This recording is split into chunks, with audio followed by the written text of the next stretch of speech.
हिंदवी स्वराज्याचे सरसंस्थापक छत्रपती शिवरायांना मानाचा मुजरा करतो। भारतीय राज्यघटनेचे शिल्पकार भारतरत्न डॉक्टर बाबासाहेब आंबेडकर यांना मानवंदना अर्पित करतो। भारतीय असंतोषाचे जनक आणि ज्यांनी भारतीय स्वातंत्र्य लढ्याला एक वेगळी दिशा दिली ते लोकमान्य टिळक, त्यांच्या पुण्यतिथीच्या निमित्ताने त्यांना अभिवादन करतो। साहित्यरत्न लोकशाहीर अण्णाभाऊ साठे यांची आज जयंती आहे, त्यांनाही अभिवादन करतो।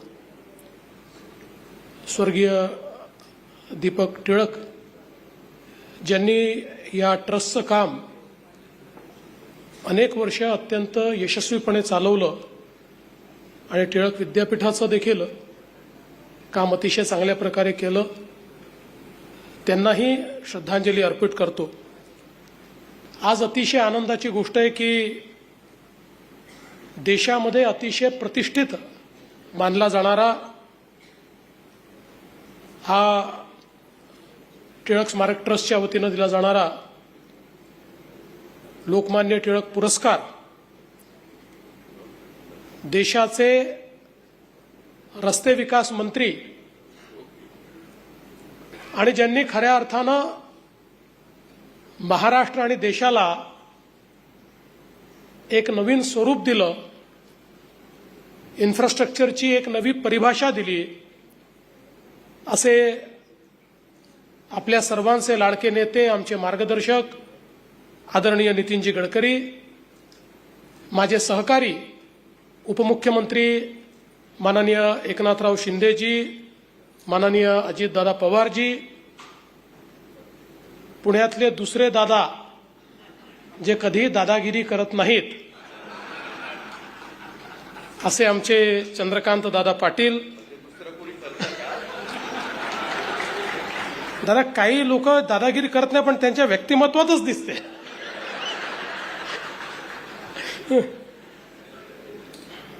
या ट्रस्टचे अध्यक्ष आणि कार्यक्रमाचे अध्यक्ष डॉक्टर रोहित टिळक, माजी मुख्यमंत्री आदरणीय सुशीलकुमार शिंदेजी, डॉक्टर प्रणाली टिळक, डॉक्टर गीताली टिळक, या ठिकाणी समोर उपस्थित असलेले माधुरीताई मिसाळ, प्रकाशजी जावडेकर, अभयजी फिरोदिया, डॉक्टर एस बी मुजुमदारजी, किरण ठाकूरजी, भीमराव अण्णा टापकीर, प्रशांत ठाकूर, महेश बालडी, अमित गोरखे, विजय शिवतारे, बापूसाहेब पठारे, विश्वजित कदम, हर्षवर्धन पाटील, बाळा भेकडे, धीरज घाटे, सर्वच उपस्थित सन्मान्य पुण्याचे गणमान्य नागरिक भगिनी आणि बंधूंनो, खरं म्हणजे नितीनजींचं कार्य हे 10 किंवा 12 मिनिटाच्या फिल्ममध्ये दाखवणं, याकरता देखील एक पुरस्कार आपण या ट्रस्टला दिला पाहिजे। इतकं अफाट अशा प्रकारचं विविध क्षेत्रातलं कार्य हे नितीनजींनी या ठिकाणी केलंय आणि लोकमान्य टिळकांच्या नावाने हा पुरस्कार, जो देशातला एक अतिशय मानाचा पुरस्कार समजला जातो, ज्या लोकांना हा पुरस्कार यापूर्वी मिळालाय त्यांची यादी देखील आपण बघितली। लोकमान्य टिळकांच्या संदर्भात खरं म्हणजे काही वेगळं सांगण्याची आवश्यकता नाही, पण आपल्या संस्कृतीला, आपल्या परंपरेला विरोधाचं हत्यार म्हणून कशा प्रकारे वापरता येतं आणि त्यातनं लोकजागृती करून समता आणि समरसता ही कशी प्रस्थापित करता येते ही लोकमान्यांनी आपल्याला दाखवून दिलं आणि समाजातल्या सामान्य माणसाला स्वराज्याच्या लढाईमध्ये आणण्याचं काम त्यांनी केलं। खरं म्हणजे आपल्याला माहिती आहे की वर्षानुवर्ष आपण सगळे इतिहासामध्ये शिकतो आहोत की लोकमान्य टिळकांचं ते अतिशय प्रसिद्ध वाक्य, स्वराज्य माझा जन्मसिद्ध अधिकार आहे, आणि तो मी मिळवणारच.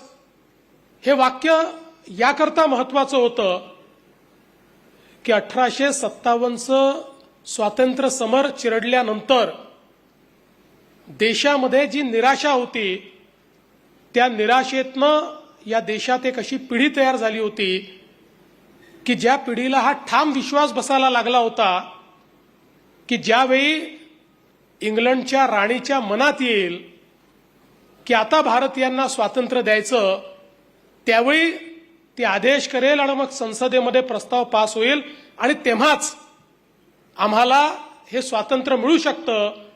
कारण इंग्रजी साम्राज्याचा सूर्य अस्तच होऊ शकत नाही, अशा प्रकारची एक भ्रांती अनेक भारतीयांच्या मनामध्ये तयार झाली होती.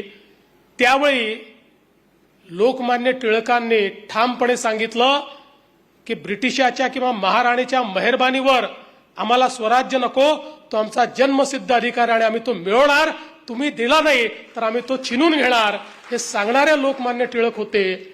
आणि म्हणूनच खऱ्या अर्थानं या सगळ्या निराश झालेल्या समाजाला आणि समाजातल्या सर्व स्तरातल्या लोकांना लोकमान्य टिळकांनी भारतीय स्वातंत्र्याच्या लढ्याशी जोडलं.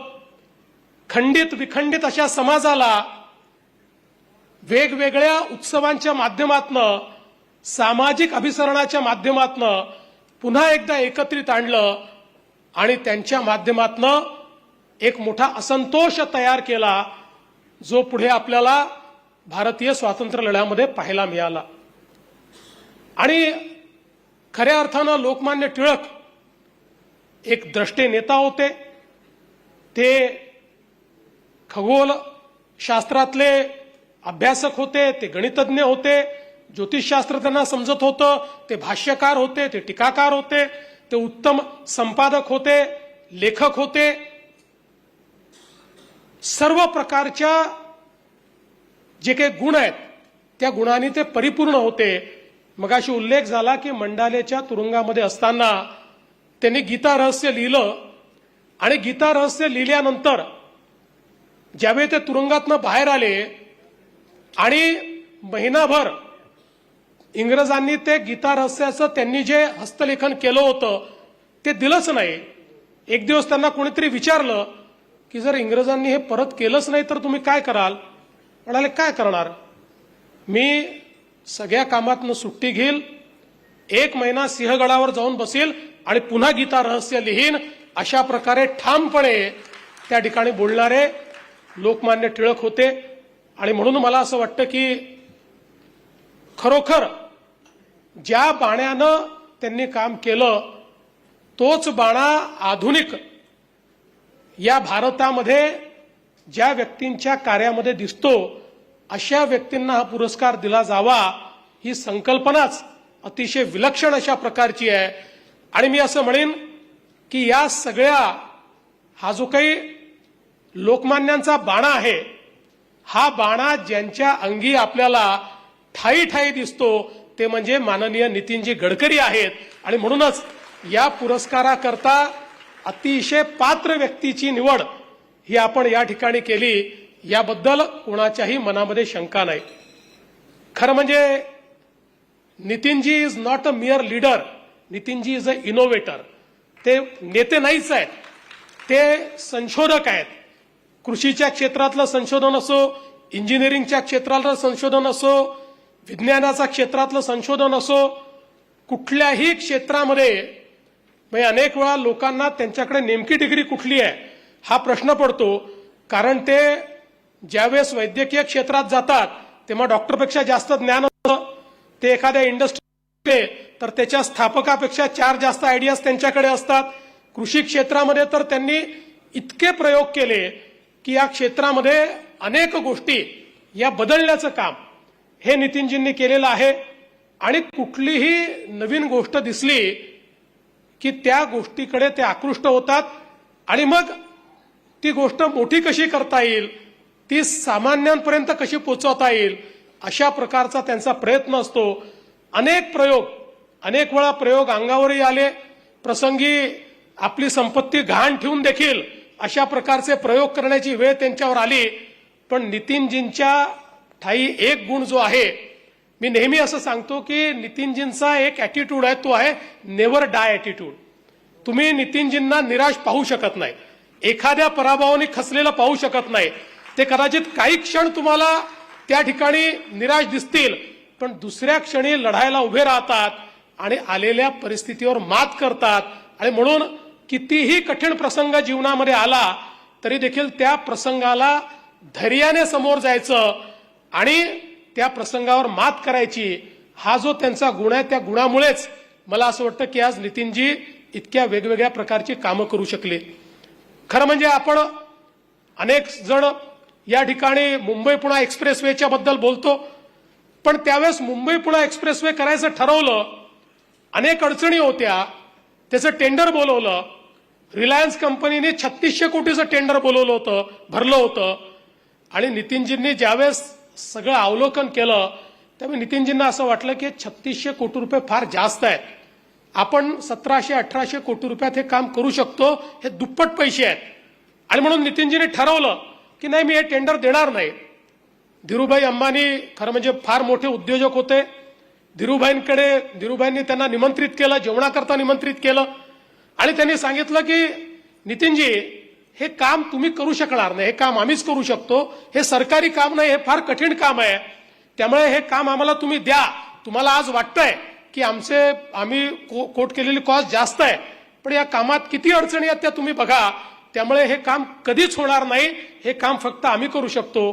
त्यावेळेस नितीनजींनी धीरूभाईंना त्या ठिकाणी सांगितलं की धीरूभाई, हे काम अर्ध्या किमतीमध्ये मी करून दाखवील आणि ज्या दिवशी मी करेल त्या दिवशी तुम्ही मला जेवायला बोलवा, मी तुमच्याकडे जेवायला येईल. अशा प्रकारची एक प्रकारे त्यांच्याशी शर्यत लावण्याचं काम हे नितीनजींनी केलं.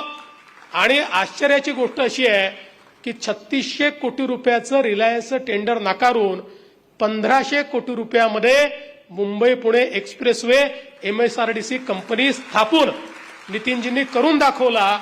आणि मला असं वाटतं की हा एक केवळ एक्सप्रेसवे नाही आहे, या एक्सप्रेसवेने भारताच्या इन्फ्रास्ट्रक्चरच्या जे काही आपली कॅपेबिलिटी होती, या कॅपेबिलिटीला परिवर्तित केलं. कारण इतक्या प्रकारचे वेगवेगळे स्ट्रक्चर्स जे कधीच भारतात तयार झाले नव्हते, ते सगळे स्ट्रक्चर या एका एक्सप्रेसवेमध्ये तयार झाले. आणि भारतीयांनाही आपली क्षमता कळली, त्या प्रकारची मशिनरी भारतामध्ये आली, तशा प्रकारचे कॉन्ट्रॅक्टर उभे राहिले. आणि म्हणून पुढे आज इतके वेगवेगळे कामं आपण होताना पाहतोय. आज तर नितीनजींनी देशामध्ये इंजिनिअरिंग मार्वल तयार केलेले आहेत. एक एक पूल असेल, एक एक बोगदा असेल, जे कधी आपण इमॅजिन केलं नव्हतं. जिथे पोचायला 10-10 तास लागायचे, आता 15 मिनिटातल्या बोगद्याने आपण त्या ठिकाणी पोचू शकतो. असे पूल झालेले आहेत की जे अतिशय खोल अशा दऱ्याखोऱ्यातनं वर आलेले पूल आपल्याला पाहायला मिळतात. एका केबलवर त्या ठिकाणी केबल स्टेड, अशा प्रकारचे अनेक पूल आपल्याला पाहायला मिळतात. हे सगळं नितीनजी जे करू शकले, त्याच्याकरता पहिलं पाऊल ठेवणं हे सगळ्यात महत्वाचं असतं. आणि ते पहिलं पाऊल हा मुंबई पुणे एक्सप्रेसवे होता, ज्याने भारताचा आत्मविश्वास वाढवला आणि त्यातून हे परिवर्तन झालेलं पाहिलं. आणि म्हणूनच अटलजी जे या देशातले एक अतिशय द्रष्टे अशा प्रकारचे प्रधानमंत्री होते, अटलजींनी प्रधानमंत्री झाल्यानंतर सांगितलं देशामध्ये 6 लाख गावं आहेत आणि जोपर्यंत आपण गावांना शहरांशी जोडणार नाही, भारताचा विकास होऊ शकत नाही. अटलजी म्हणायचे की जेव्हा एक गाव जोडलं जातं त्यावेळी त्या गावातलं अन्नधान्य, तिथलं फळभाज्या, तिथलं दूध हे शहरामध्ये येतं आणि शहरातनं शिक्षण आणि आरोग्य हे गावामध्ये जातं. आणि त्यामुळे एक मोठं आर्थिक परिवर्तन हे यातनं तयार होतं, अर्थचक्र देखील फिरतं, लोकांना रोजगार देखील मिळतो. आणि म्हणून गावं जोडली पाहिजेत. आणि मग त्यांच्या मनामध्ये एकीकडे प्रधानमंत्री ग्राम सडक योजना होती आणि दुसरीकडे या देशाला एकात्मिक अशा धाग्यामध्ये जर बांधायचं असेल तर अटलजी म्हणायचे पूर्व पश्चिम उत्तर दक्षिण रस्त्याने आपल्याला हे जोडलं पाहिजे. आणि म्हणून गोल्डन क्वाड्रिलॅटरल ह्या 2 योजना त्यांच्या मनामध्ये होत्या. पण या योजना करायच्या कशा, अटलजींना त्यावेळी लक्षात आलं या 2 योजना जर कोणी तयार करू शकत असेल तर त्या व्यक्तीचं नाव नितीन गडकरी आहे. आणि अटलजींनी नितीनजींना जबाबदारी दिली, ही योजना तयारी तुम्ही करा, त्याच्यात कसे स्ट्रक्चर असले पाहिजे, त्याची काय मानकं असली पाहिजे, आणि एवढंच नाही तर त्याच्याकरता निधी कुठनं उभा केला पाहिजे हेही तुम्ही ठरवा. आणि नितीनजींनी अतिशय इनोव्हेटिव्ह पद्धतीनं हे रस्ते तयार करत असताना त्या ठिकाणी कधी ब्रिज कम बंधारे, काही ठिकाणी तलाव, काही ठिकाणी अजून वेगवेगळ्या प्रकारचे स्ट्रक्चर कसे तयार करता येतील याचा विचार केला. कुठे सेस लावून आपल्याला याला फायनान्स करता येईल याचा विचार केला. आणि इतक्या मोठ्या प्रमाणात हे काम झालं. आपण जर बघितलं तर या देशाच्या इन्फ्रास्ट्रक्चरमध्ये जे गुणात्मक परिवर्तन सुरू झालं ते अटल बिहारी वाजपेयीजींच्या काळामध्ये सुरू झालं. आणि त्याचेही एक प्रकारे जनक किंवा योजक हे माननीय नितीनजी होते. आणि मला अतिशय या गोष्टीचा आनंद आहे की देशाचे प्रधानमंत्री माननीय नरेंद्र मोदीजींनी देखील नितीनजींचा हा गुण ओळखला आणि नितीनजींना रस्ते विकासाचं इन्फ्रास्ट्रक्चरचं काम दिलं.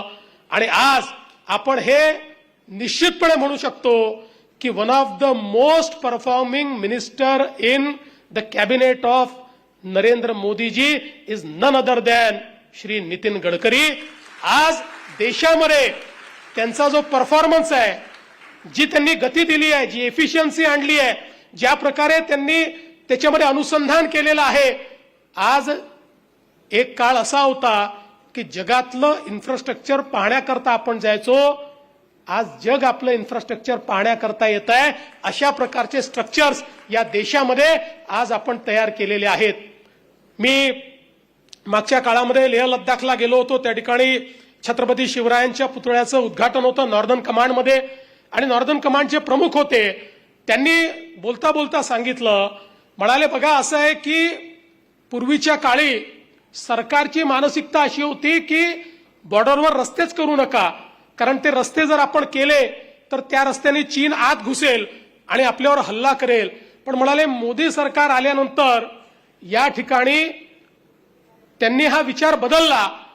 आणि आज गडकरी साहेबांच्या नेतृत्वात आमच्या बॉर्डरवर जे रस्ते झालेले आहेत, जी टनेल झालेले आहेत, मागच्या काळामध्ये जर चीनने आमच्यावर आक्रमण केलं असतं तर आम्हाला सगळी मशिनरी आणि मॅन मुवमेंट करता 8 दिवस लागले असते. आता 8 तासामध्ये चीनच्या आधी आम्ही आमची मॅन आणि मशिनरी त्या ठिकाणी मूव्ह करू शकतो. अशा प्रकारची सज्जता आम्हाला या ठिकाणी मिळालेली आहे. त्यामुळे हे जे विजन आहे आणि विजन असणारे लोक असतात ते महत्वाचेच आहेत. पण अनेक वेळा विजन असलेले लोक ती विजन ऍक्शन मध्ये आणू शकत नाही. पण Nitin ji is man of action, is not only man of vision but is man of action. आपण पाहिलेलं स्वप्न हे प्रत्यक्षात उतरवता येतं हे नितीनजींनी दाखवून दिलं. आणि खऱ्या अर्थानं आपण जर बघितलं असेल तर इतके वर्ष आम्ही सगळे नितीनजींसोबत काम करतोय. मी तर अगदी कामाची सुरुवात केली तेव्हापासनं नितीनजींच्या नेतृत्वात त्यांच्या मार्गदर्शनाखाली आम्ही सगळ्यांनी काम केलं. नितीनजींकडनं काही आम्ही शिकलो असू तर हे शिकलो की स्वप्न पहा. स्वप्न पाहिलं तर ते पूर्ण करण्याची शक्ती तुम्हाला मिळते. शक्ती कुठनं येणार, रिसोर्सेस कुठनं येणार, याकरता स्वप्नच पाहायचे नाही हा अपराध आहे. त्यामुळे पाहिजे तेवढं मोठं स्वप्न पहा, ते पूर्ण आपल्याला करता येतं. आणि नितीनजींनी कधी चिंता केली नाही. हजारो कोटी रुपयाची कामं ज्यावेळेस हातात घेतली त्यावेळी 1 रुपया खिशात नव्हता, पण ते पैसे कसे उभे करायचे ते त्यांनी आम्हाला शिकवलं. आणि म्हणून आज आम्हाला देखील एखादं मोठ्यातलं मोठं काम हातात घेताना याची चिंता नसते. आम्हाला माहिती आहे की जर आपण योग्य काम करतो, समाजहिताचं काम करतो, ज्यातनं मोठं परिवर्तन होणार आहे अशा प्रकारचं काम करतो आहोत तर या कामाकरता रिसोर्सेस उभे राहतील. मला असं वाटतं की ही अतिशय महत्वाची अशा प्रकारची शिकवण ही नितीनजींनी आम्हाला दिली. आणि म्हणून आज ज्यावेळी आपण नितीनजींनी केलेलं कार्य बघतो आणि हे कार्य करत असताना त्यांचं अखिल भारतीय स्तरावरचं कार्य किंवा राज्यातलं मोठं कार्य हे आपल्याला सगळ्यांना माहिती असतं. पण हे सगळं करत असताना त्यांच्यातली संवेदनशीलता ही अत्यंत महत्वाची आहे. आदिवासी भागामध्ये एकल विद्यालय चालून ज्या ठिकाणी शिक्षकही पोहोचत नाही, ज्या ठिकाणी विद्यालयही नाही, त्या ठिकाणच्या मुलांना शिक्षण कोण देणार. आणि म्हणून 350 एकल विद्यालयाच्या माध्यमातून आदिवासी भागामध्ये शिक्षण पोचलं पाहिजे याची चिंता करणारे नितीनजी आहेत. किंवा समाजातला जो शेवटचा घटक आहे आमचा विणकर आहे, ज्याचं संपूर्ण जीवन उद्ध्वस्त झालंय, त्याच्याकरता रोजगाराची संधी निर्माण करायची, त्याला साड्या विणायला लावायच्या, त्याचा ब्रँड तयार करायचा आणि मग आपले संबंध वापरून मोठ्या मोठ्या कलावंतांना, हेमा मालिनीला ती साडी त्या ठिकाणी द्यायची, त्यांना त्याची अनाहूतपणे जाहिरात करायला लावायची आणि त्याचा फायदा त्या छोट्याशा विणकराला द्यायचा. अशा प्रकारचे अनेक कामं आरोग्याच्या क्षेत्रामध्ये सातत्याने नितीनजींकडे कोणी गेलं तरी देखील त्याला त्या ठिकाणी आरोग्याकरता काय हवंय काय नको आहे याची ते चिंता करतात. अनेक आरोग्याचे प्रकल्प हे नितीनजी चालवत असतात. कुठल्याही गरीबाच्या संदर्भात हार्टचं ऑपरेशन आहे, डोळ्याचं ऑपरेशन आहे, कुठलंही ऑपरेशन आहे, केवळ समजलं की ते ऑपरेशन त्या ठिकाणी ते करून देतात. हजारो लोकांच्या जीवनामध्ये त्यांनी हे परिवर्तन घडवलं, पण कधी त्याची जाहिरातही केली नाही किंवा कधी त्या संदर्भात कुठला पुरस्कारही प्राप्त करण्याचा प्रयत्न त्यांनी केला नाही.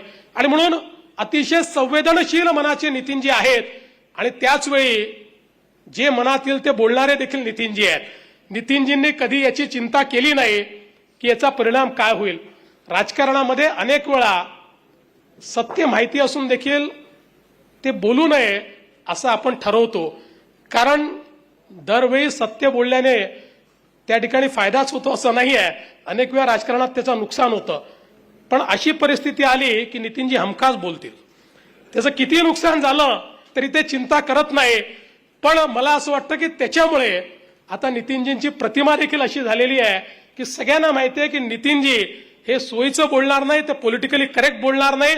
त्यांच्या मनात जे आहे ते नितीनजी बोलतील. आणि म्हणून आज मला असं वाटतं की त्यांचं जे स्पष्ट वक्तेपणा आहे, त्यांचं जे बोलणं आहे हे देखील लोकांना अतिशय मनापासून आवडतं. अजितदादा, तुमच्यात आणि नितीनजींमध्ये देखील एक साम्य आहे. नितीनजी आणि तुम्ही कुठेही एखादं नवीन कन्स्ट्रक्शन झालं की दोघं तिथे गेल्यानंतर त्यात काय चुकलंय पहिले शोधून काढतात.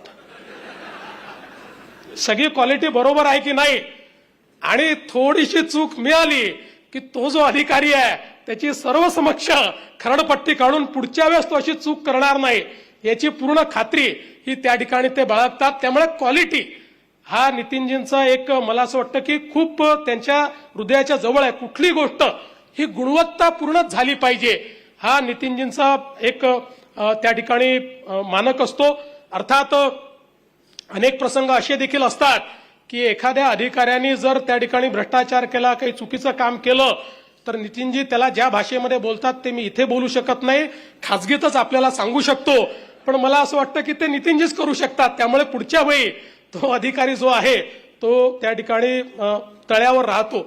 आणि हे सगळं करत असताना एक गोष्ट अजून आहे, तुमच्यापैकी कोणालाही पुण्यातले जेवढे रेस्टॉरंट माहिती नसतील तेवढे नितीनजींना माहिती आहे. पुणे असो, मुंबई असो, देशातल्या कुठल्याही शहरामध्ये गेलं तरी नितीनजींना तिथल्या खाद्य संस्कृतीची जाणीव आहे. तिथे कुठे काय चांगलं मिळतं हे नितीनजींना माहिती असतं. आता बसल्या बसल्या ते रोहितला म्हणाले, अरे तवा रेस्टॉरंट तुझ्या घरासमोरच आहे ना, कुठला प्रभा रेस्टॉरंट तुझ्या घरासमोरच आहे ना, मी ऐकत होतो. रोहितने सांगितलं की ते वडे मागवूनच ठेवले आहेत मी. त्याच्यामुळे खाद्य संस्कृतीवर प्रचंड प्रेम असलेले नितीनजी आहेत. आणि मगाशी अजितदादांनी सांगितलं नुसतं खाणं नाही, खाऊ घालणं. आणि वहिनी देखील या ठिकाणी आहेत. वहिनींचाही खाऊ घालण्यामध्ये प्रचंड हातखंडा आहे. त्यांच्याकडे वर्षानुवर्ष मला असं वाटतं की बिना जेवता तर कोणी जातच नाही, पण बोलून बोलून जेवू घालणं ही देखील नितीनजींची आवड आहे. आणि ती आवड वहिनी या जोपासतात, ही देखील अत्यंत महत्वाचं आहे.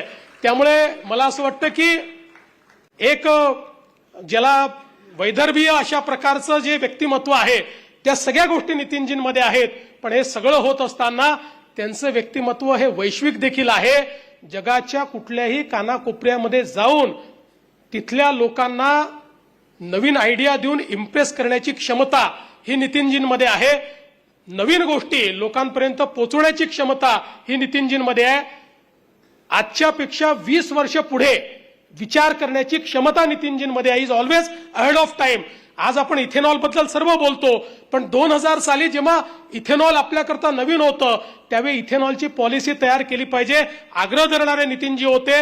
अटलजींच्या पाठीमागे लागून इथेनॉल करता समिती तयार केली, ती समिती घेऊन ब्राझीलमध्ये गेले, तिथनं परत येऊन ती कमिटीचा रिपोर्ट तयार झाला आणि तेव्हापासनं हे इथेनॉलचं जे रिव्होल्युशन आहे हे रिव्होल्युशन या देशामध्ये आमच्या शेतकऱ्याच्या जीवनामध्येही परिवर्तन करणारं अशा प्रकारचं त्यांनी तयार केलं. आणि म्हणून आज इतक्या वेगानं इलेक्ट्रिक व्हेकल आता आपल्याकडे सुरू झालेले आहेत. कदाचित 2030 पर्यंत आमच्या 50% व्हेकल या इलेक्ट्रिक व्हेकल होऊ शकतात. टू व्हीलर तर जवळपास व्हायलाच निघालेले आहेत. अशा परिस्थितीमध्ये आपण आहोत.